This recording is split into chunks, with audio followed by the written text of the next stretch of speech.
Šiltai lovytėjai. Namie lovai gulėčiau. Statyčiau namą. Namie lovai su vaiku ir šunim. Čia. Niekur kitur, tik čia. Namie šiltoj lovai su podeliu kavos ir įjungtų televizorių.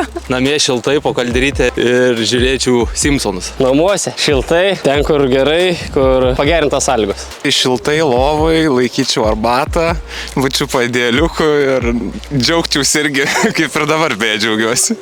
Būčiau savo trasui, kur šiandieną. Geras klausimas. Labiausiai tai norėčiau būti tiesiog dviratininku, bet jaučiu, kad kokį 2% laiko reikės pešiom vaikščioti. Maniau, pam. Jeigu negriūs, tai būsiu dviratininkas, įgriūs tai šernas. Šernas gal visas, o dviratininkas pusė. Teks pabūti šernu. Ypatingai, jeigu baigsis baterijos talpa. Labiau šernas negu dviratininkas. Gal turbūt daugiau šernai negu dviratininkai, bet bandysim dar ir myti. Manau, kad čia visi šernai ir kitaip nebus.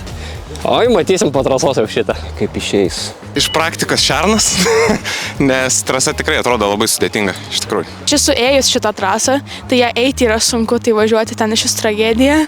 Kokie 95% šernas, pasistengsiu ir nenugriūti, išlikti ant dviračio. Tai jau.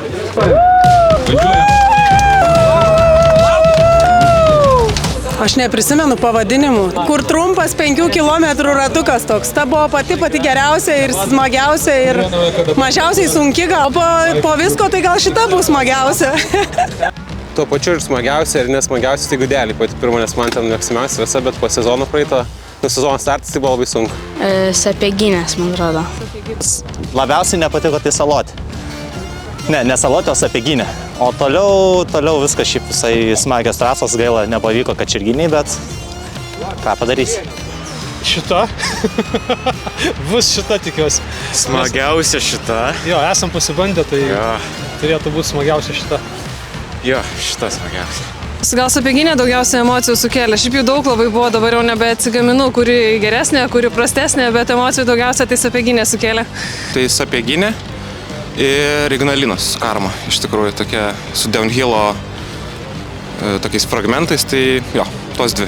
Visos smagios, nežinau, čia jas taip vienu žodžiu neapibūdins, visos skirtingos, tai o tas ir patinka. Vienose startavom buvo žiema, tai labai buvo šalta ir nebuvo fainai. Lietuvos čempionatas tai visą laiką arba kyli, arba leidės. Tai buvo, pagrindinis sunkumas ir buvo, kad arba kilt, arba leistis. O žiemą minsiu elektrinė į darbą dabar kaip transporto priemonė. Dviratį. Zviftą jaučia, manysi Zviftą. Jeigu nebus sniego, gal su plentinuku kažkur. Dviratį? Jo, tik dviratį. Žiemą minsiu staklės ir kilnosiu svorių salėje. Kad reikės stiprinti kojytę salėje, manau, dviratis nelabai. Kokios oro sąlygos bus priklauso? Minsiu, lauke. Stacionarų dviratį minsiu ir iš tikrųjų gal kokį mėnesiuką ir nieko neminsiu, pailsėsiu. Atostogų labai norisi. Vis tiek teks minti stakles, galbūt bendras fizinis. Ride Moras Kaune, ilgas sezonas norėsis poilsio, aš manau. Mes iš tikrųjų idėjų, kur galėtumėm pinigus panaudoti, bet iš tikrųjų mus riboja finansinės galimybės. Bet vėlgi, jeigu aš pasakyčiau, tai galbūt konkurentai mūsų panaudotų. Bet kitais metais, jeigu mes darysime, iš tikrųjų turime nusimatę labai įdomių staigmenų, kurios kiekvienam dalyviui būtų labai patrauklios ir informatyvios. 100 km šernų trasa su startu ir finišu kokioj nors spa su palmėm ir kur šilta ir pirtis po makaronai prieš. Mėlapis yra 100 km šernų epik užbaigimui. Bet tik su sąlyga, jei bus neribotas kiekis pinigų. Taip. Traumos, kurios šiek tiek sutrukdė planus ir šernai norėjom padaryti, kad jie būtų 30 km, bet dėja dėl traumų teko visas atostogų mėnesį praleisti nieko nedarant, nedirbant trasoje, tai čia buvo turbūt didžiausi iššūkiai susitvarkyti su visais tais tokiais kai šiaip rankų trūksta. Ir dar vienas iššūkis irgi su šernais susijęs, nes audros jos privertė mus šitą trasą pjauti 2-3 kartus. Iššūkis iš tikrųjų buvo neišsiskirstyti didžiausias, nes po sezono pabaigoje būna labai didelė demotyvacija, nes tai pareikalauja daug jėgų, bet mes stiprus ir turime minčių kitam sezonui, bet ar kitas sezonas bus aišku tik tais vėliau. Viena paslaptis yra tokia, jeigu mes darysime kitais metais varžybas, noras yra padaryti bent vieną MTB maratoną. Ne XC varžybas, bet maratoną. Ne 100, 200 dalyvių. Ką palinkėsiu. Dėt po 3 rampas į trasą. Mažiausiai. Su daugiau nuokalnių ir tiesiog sunkesnė trasa ir viskas. Palinkėčiau daugiau atributikos, palinkėčiau daugiau... Aš manau, kad jie teisinga linkme eina ir viskas tvarkys taip, kaip turi būti ir kaip bus gerai mums. Norėčiau iš vis perduoti linkėjimus visai bendruomeniai. Labai smagiai praleidom laiką visą sezoną, visi buvo nerealūs, linksmi, draugiški. Super, labai džiaugiuosi, kad čia esam visi. Ir kartu važiuojam. Dalyviams palinkėčiau nebijoti važiuoti sunkesnėmis trasomis, kad pasiruošti tinkamai trasai, kad karmos trasas atrodytų lengvos. Palinkėjimas nebijoti ir sudalyvauti karmai kitais metais, kas dar vis abejoja. Palikim pauzę. Kas vietoj kojų? Nes šimpanzės, tai atrodo, kad ir kojas ir rankos yra, tai tą patį atlieka.